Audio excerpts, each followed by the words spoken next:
नमस्कार दोस्तों, स्वागत है आपका मेरे चैनल में। आज आपको माता शबरी की कथा के बारे में बताऊंगा।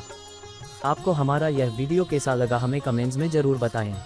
दोस्तों, मेरे चैनल को लाइक और सब्सक्राइब करना न भूलें। माता शबरी की कथा बात भगवान राम के जन्म से पहले की है, जब भील आदिवासी कबीले के मुखिया अज के घर बेटी पैदा हुई थी। उसका एक नाम श्रमणा और दूसरा नाम शबरी रखा गया। शबरी की माँ इंदुमती उसे खूब प्यार करती थी। बचपन से ही शबरी पशु पक्षियों की भाषा समझकर उनसे बातें करती और जब शबरी की माँ उसे देखती तो कुछ समझ नहीं पाती थी। कुछ समय बाद एक पंडित ने शबरी के परिवार को बताया कि वो आगे चलकर सन्यासी बन सकती है। इस बात का पता चलते ही शबरी के पिता ने उसका रिश्ता तय कर दिया। जैसे ही शादी का दिन नजदीक आया, शबरी के घर वालों ने खूब सारी बकरियां और अन्य जानवर घर के पास लाकर बांध दिए। एक दिन शबरी का माँ जब उसके बाल बना रही थी तो उसने माँ से पूछा, इतने सारे जानवर हमारे घर क्यों लाए गए हैं? माँ ने जवाब दिया, बेटी तुम्हारा विवाह होने वाला है, इसलिए हम लोगों ने इनका इंतजाम बलि के लिए किया है। तुम्हारी शादी के दिन ही बलि प्रथा होगी और फिर इनसे स्वादिष्ट भोजन बनाकर सबको परोसा जाएगा। यह सब सुनकर शबरी दुखी हो गई। काफी देर तक शबरी ने उन जानवरों को आज़ाद करने के बारे में सोचा। सोचते सोचते शबरी के मन में हुआ कि अगर ये जानवर यहाँ नहीं होंगे तो इनकी बलि रुक सकती है।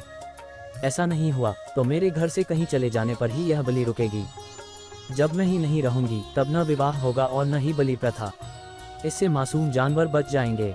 इसी सोच के साथ जानवरों को रखी गई जगह पर शबरी पहुंची। उसने सोचा कि उन्हें खोल देती हूँ, लेकिन वो ऐसा नहीं कर पाए। उसके बाद शबरी जंगल की तरफ भागने लगी। भागते भागते शबरी ऋषिमुख पर्वत पहुंच गई। वहां करीब 10,000 ऋषि रहा करते थे। शबरी को लगा कि वो भी इसी जंगल में किसी तरह ऋषि मुनियों की सेवा करके अपना जीवन जी लेगी। वो चुपचाप उसी जंगल में एक हिस्से में किसी तरह से रहने लगी। शबरी रोजाना ऋषि मुनियों की झोपड़ी के आगे झाड़ू लगाती और हवन के लिए लकड़ियां भी लाकर रख देती। ऋषि मुनियों को समझ नहीं आ रहा था कि जंगल में उनके काम अपने आप कैसे हो रहे हैं। एक दिन शबरी को किसी ऋषि ने देख लिया। उसे देखते ही उसका परिचय पूछा। जैसे ही शबरी ने बताया कि वो भील आदिवासी परिवार से संबंध रखती है तो उसे ऋषियों ने खूब डांट लगाए। शबरी को इस बात का बिल्कुल भी पता नहीं था कि उसकी जाति छोटी है और उसे ऋषियों द्वारा जाति की वजह अपमान सहन करना पड़ेगा। इतना सब होने के बाद भी शबरी हर ऋषि मुनि के दरवाजे पहुंचती और उनके आंगन में झाड़ू लगाकर उनसे गुरु दीक्षा देने के लिए कहती। हर कोई शबरी को उसकी जाति की वजह से अपने आश्रम से भगा देता था। ऐसा होते होते काफी समय बीत गया। उसके बाद शबरी मतंग ऋषि की कुटिया में पहुंची। वहां पहुंचकर मतंग ऋषि को शबरी ने बताया कि वो उनसे गुरु दीक्षा लेना चाहती है। उन्होंने खुशी खुशी उसे अपने गुरुकुल में रहने दिया और भगवान से जुड़ा ज्ञान देते रहे। शबरी ने भी अपने गुरु मतंग ऋषि की सेवा करने में कोई कसर नहीं छोड़ी। वो गुरुकुल के भी सारे काम करती थी। शबरी से खुश होकर मतंग ऋषि ने उसे बेटी मान लिया था। समय के साथ मतंग ऋषि का शरीर बूढ़ा हो गया। उन्होंने एक दिन शबरी को अपने पास बुलाया और कहा, बेटी मैं अपना देह त्यागना चाह रहा हूँ। बहुत साल हो गए इस शरीर में रहते रहते। शबरी ने दुखी मन से कहा, आपके ही सहारे मैं इस जंगल में रह पाई हूँ। आप ही चले जाएंगे तो मैं जीकर क्या करूँगी? आप अपने संग मुझे भी ले जाए, मैं भी देह त्याग दूंगी। मतंग ऋषि ने जवाब दिया, बेटी तुम्हें चिंता करने की जरूरत नहीं है। राम तुम्हारी चिंता करेंगे और ध्यान भी रखेंगे। शबरी ने राम का नाम सुनने के बाद पूछा, वो कौन है और उन्हें मैं किस तरह से ढूंढूंगी? मंत्रक ऋषि ने बताया, राम कोई और नहीं भगवान हैं।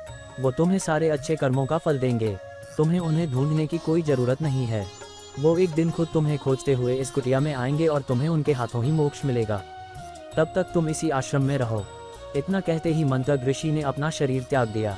शबरी के मन में मंत्रक ऋषि के जाने के बाद से एक ही बात थी कि भगवान राम स्वयं उससे मिलने आएंगे। वो रोज भगवान राम से मिलने के लिए बाग से अच्छे अच्छे फूल लाकर पूरा आश्रम सजाती और भगवान के लिए बेर तोड़कर लाती। भगवान के लिए बेर चुनते हुए शबरी उन्हें चख लेती थी ताकि भगवान वो सिर्फ मीठे बेर ही दे। रोजाना शबरी इसी तरह भगवान के दर्शन की आस में फूल और बेर इकट्ठा करती रहती थी। इसी तरह इंतजार में कई साल बीत गए। शबरी का शरीर एकदम वृद्ध हो गया। एक दिन आश्रम के पास के ही तालाब में शबरी पानी लेने के लिए गई। तभी पास के ही एक ऋषि ने उसे अछूत कहते हुए वहां से भागने के लिए कहा और एक पत्थर मार दिया। वो पत्थर जब शबरी को लगा तो उसे चोट लगी और खून बहने लगा। बहते हुए खून की एक बूंद उसी तालाब के पानी में गिर गई। तभी पूरा तालाब का पानी खून में बदल गया। ये सब होता देखकर ऋषि ने शबरी को ही डांटा और कहा कि पापीन तुम्हारी वजह से पूरा पानी खराब हो गया। रोज ऋषि उस पानी को साफ करने के लिए अपनी कई तरह की विद्याओं का इस्तेमाल करते। कई सारे जतन करने के बाद भी कुछ नहीं हुआ। फिर उन्होंने गंगा जैसी कई पवित्र नदियों का जल भी उस तालाब में डाला। फिर भी तालाब का पानी साफ नहीं हो पाया और वो खून जैसा ही रहा। कई सालों तक तालाब के पानी को साफ करने की कोशिश के बाद भी कुछ काम नहीं आया, तो ऋषि ने थककर सब कुछ छोड़ दिया। इस घटना के कई सालों के बाद भगवान राम अपनी पत्नी सीता के हरण के बाद उन्हें ढूंढते हुए उसी तालाब के पास पहुंचे। ऋषि मुनियों ने उन्हें पहचान लिया। भगवान को वहां देखकर ऋषियों ने तालाब का पानी साफ करने के लिए भगवान को अपने पैर उसमें डालने के लिए कहा, लेकिन पानी जैसे का तैसा ही था। ऋषि मुनियों ने भगवान से भी कई अन्य जतन करवाए, लेकिन वो पानी जस का तस खून जैसा ही रहा। तब भगवान ने ऋषियों से पानी के रक्त में बदलने की कहानी पूछी। तब ऋषि ने शबरी को पत्थर मारने वाली सारी बात बता दी। उसके बाद कहा कि वो महिला ही अपवित्र है, छोटी जात की है, इसलिए ये सब हुआ है। उसी वक्त भगवान राम ने कहा, ये सब आप लोगों के खराब वचनों से हुआ है। शबरी को इस तरह के शब्द बोलकर आप लोगों ने उसे नहीं बल्कि मेरे दिल को घायल किया है।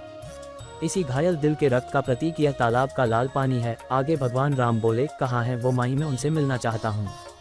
तब तक शबरी उसी तालाब के पास पहुँच जाती हैं। इस दौरान शबरी के पैर को ठोकर लगती है और कुछ भूल उस तालाब में गिर जाती है। तभी सारा पानी साफ हो जाता है। भगवान सबसे कहते हैं कि देखिए, आप लोगों ने क्या कुछ नहीं किया, लेकिन पानी साफ नहीं हो पाया। अभी सिर्फ इनके पैर की थोड़ी सी धूल ने ही तालाब का पानी साफ कर दिया। भगवान राम को शबरी पहचान चुकी थी।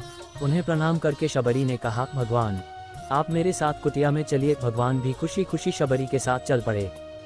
फूलों से शबरी ने भगवान राम का स्वागत किया। वो सीधे बेर तोड़ने के लिए भाग गईं और चक चक कर उनके लिए बेर लेकर आई। उन्होंने बड़े ही प्यार से भगवान राम और उनके भाई लक्ष्मण को बेर दिए। भगवान राम ने भी उतने ही प्यार से उन बेर को खाना शुरू किया। तभी बेर देखकर मुंह बनाते हुए लक्ष्मण ने कहा, भैया ये बेर जूठे हैं, इन्हें आप कैसे खा सकते हैं। भगवान ने जवाब दिया, लक्ष्मण ये जूठे नहीं बल्कि बहुत मीठे हैं। शबरी माँ हम सब के लिए ये बहुत प्यार से तोड़कर लाई हैं। इतना कहकर भगवान राम प्यार से उन बेर को खाने लगे। भगवान ने जाते हुए शबरी माई से कहा, आप मुझसे जो चाहे वो मांग सकती हैं। शबरी ने उन्हें कहा, मतंग ऋषि के कहने पर मैं आज तक सिर्फ आपके दर्शन करने के लिए जी रही थी।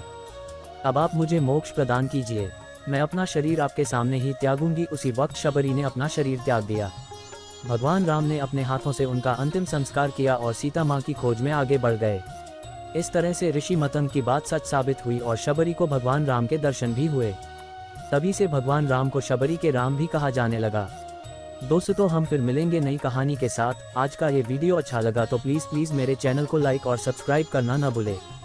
थैंक यू दोस्तों।